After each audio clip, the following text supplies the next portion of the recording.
नमस्कार, मध्य भारत देख रहे हैं आप। मैं हूं आपके साथ नेहा। एमपी के मुख्यमंत्री मोहन यादव ने बजट पर प्रतिक्रिया दी है। कहा कि ये बजट लोगों के लिए बहुत कामगार साबित होगा। 4 करोड़ का बजट अभी तक का ऐतिहासिक बजट, जिसमें सभी वर्गों के लिए पर्याप्त धनराशि रखी गई है और जीरो बजट, कोई टैक्स नहीं, सब प्रकार की संभावनाओं से लेकर के मध्य प्रदेश को विकास के सारे समृद्धि के द्वार खोलेगा। मेरी अपनी ओर से। वक्त है एक छोटे से ब्रेक का। जल्द हाजिर होंगे, देखते रहिए एएनबी न्यूज।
ब्रेक के बाद एक बार फिर से आप सभी का स्वागत है। छत्तीसगढ़ के पूर्व मुख्यमंत्री और कांग्रेस नेता भूपेश बघेल ने कहा, कल होलिका दहन है और 14 मार्च को पूरे देश में होली मनाई जाएगी। ये रंगों का त्योहार है, सबके जीवन में खुशियां आए। सभी को होली की बहुत बहुत बधाई। देखिए, होली तो अभी 14 तारीख को, कल होलिका दहन है, परसों पूरे देश में होली का त्यौहार मनाएंगे। ये रंगों का त्यौहार है, खुशियों का त्यौहार है। सबके यहाँ गुजिया और इमरती सब मिठाइयाँ बनेगी। सबको, सबके जीवन में मिठास आए, सबके जीवन में खुशी आए और प्रकृति में जितने रंग हैं सब। कांग्रेस विधायक सचिन यादव ने मध्य प्रदेश बजट पर कहा कि पिछले 18 सालों में हम एक ही भाषण सुन रहे हैं, एक ही नारे सुन रहे हैं। मध्य प्रदेश की जनता को इससे ज्यादा उम्मीद नहीं है। सरकार ने बजट में अपने घोषणा पत्र में किए गए एक भी वादे को पूरा नहीं किया है। ये बजट दिशाहीन बजट है।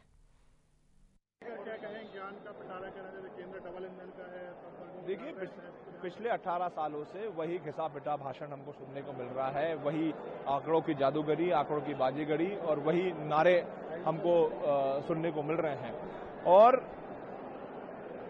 सरकार का बजट अगर इतना ही असरदार होता तो मैं नहीं समझता हूं कि सदन के अंदर जब माननीय वित्त मंत्री अपना बजट भाषण पढ़ रहे थे तो सरकार के जो मंत्री हैं वो मंत्री जो है सो रहे थे।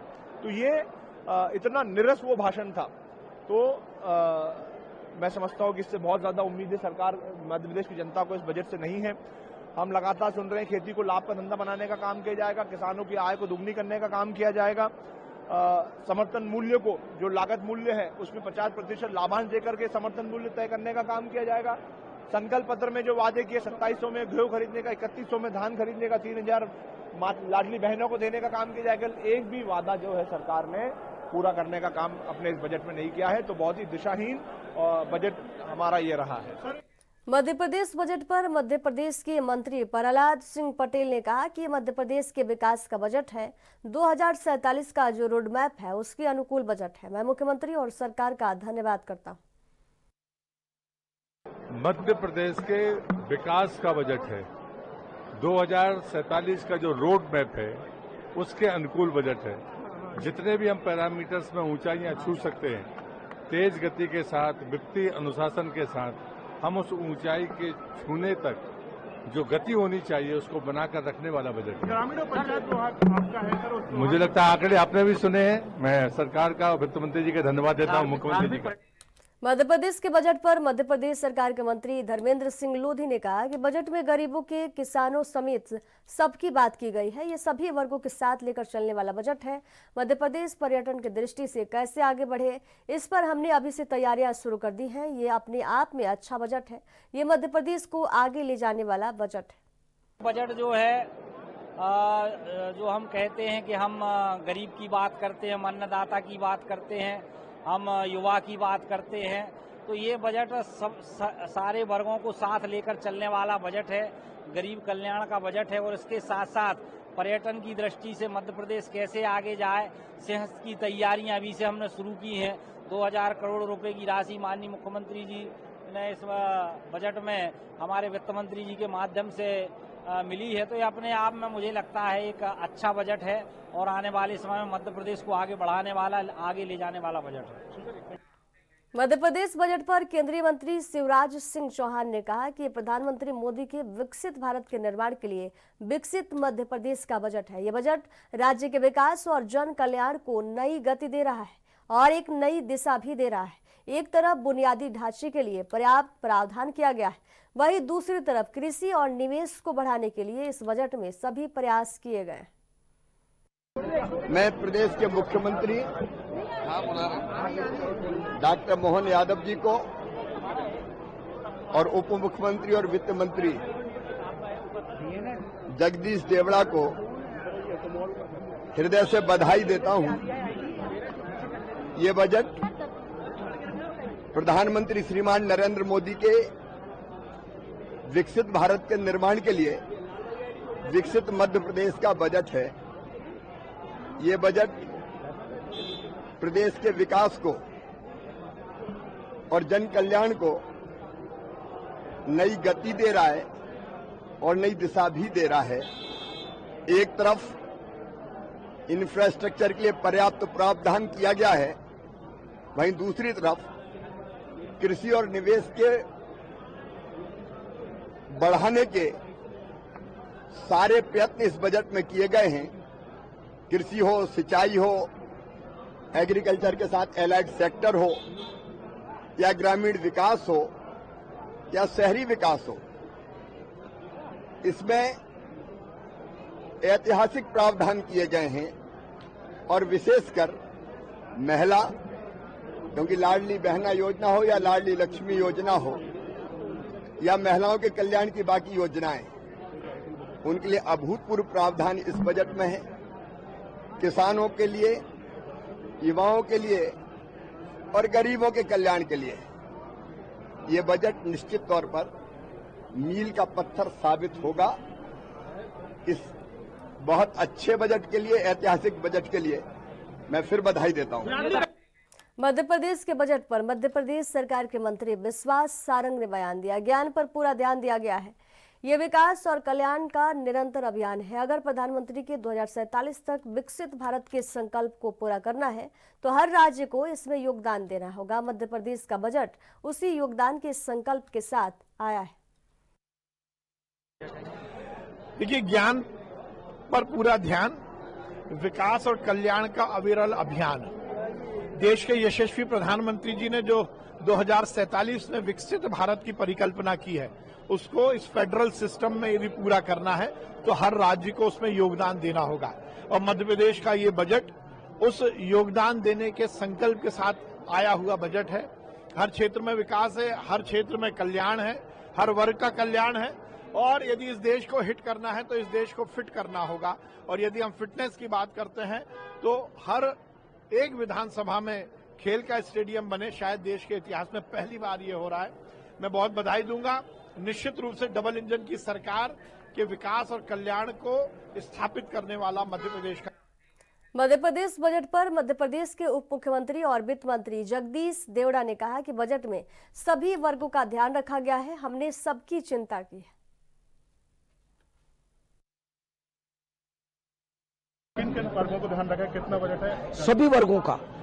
इसलिए ज्ञान की बात करिए, ज्ञान में सब वर्ग आ गए हैं। युवा में युवा आ गए, महिला में सब महिला आ गई, किसान आ गए।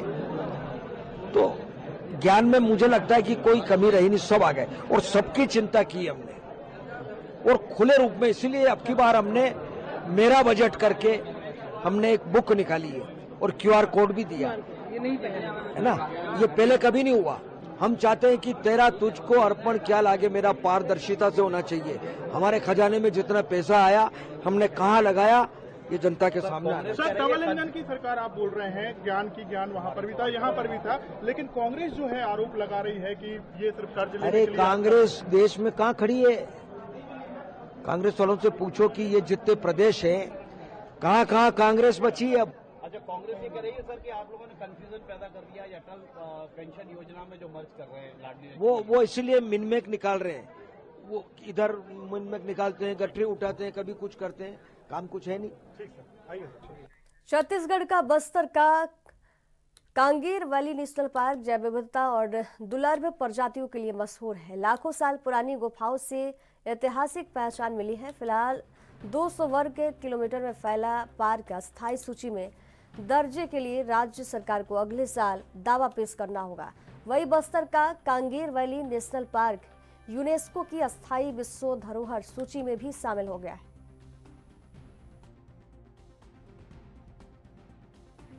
इधर बस्तर जिले के 7 जनपद पंचायतों में भारतीय जनता पार्टी ने कब्जा जमा लिया है। मंगलवार को जगदलपुर जनपद पंचायत में अध्यक्ष और उपाध्यक्ष पद के लिए चुनाव हुआ था। बीजेपी के समर्थित पदलाम नाग को अध्यक्ष पद पर निर्विरोध निर्वाचित किया गया है, जबकि उपाध्यक्ष पद पर बीजेपी समर्थित पार्वती शर्मा को पुरुषोत्तम कश्यप से हार का सामना करना पड़ा। जिले के सभी 7 जनपदों में बीजेपी समर्थित अध्यक्ष बनने पर बीजेपी जिला अध्यक्ष वेद प्रकाश पांडे ने कहा, मोदी गारंटी और साय सरकार के सुशासन पर जनता ने विश्वास जताया है।